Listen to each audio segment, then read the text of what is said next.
สบายดีตอนสาวๆดึกๆดื่นๆกลางคืนกลางค่ำเนาะเพราะว่าบาบุรีศิลำพรได้หนึ่งเขาวได้มื้อนี้เด้ว่าถือกันคือหนึ่งข้าวตื่นมาตั้งแต่1 โมงเพราะว่าฝนตกกับเมื่อคืนเนาะก็เลยเฮ็ดให้บาบุรี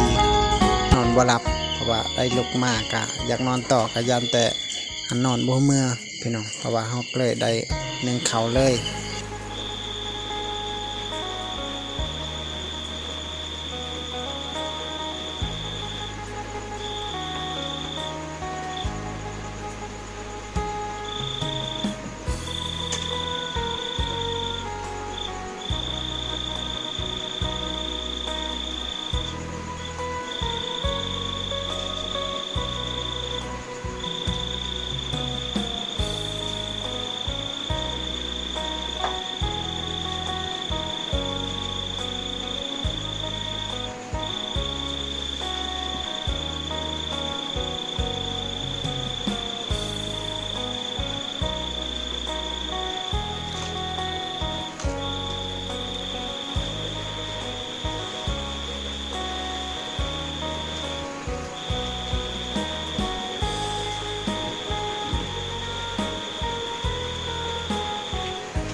สบู่นี่ก็เป็นสบู่เขาแต่ว่าของเราเนี่ย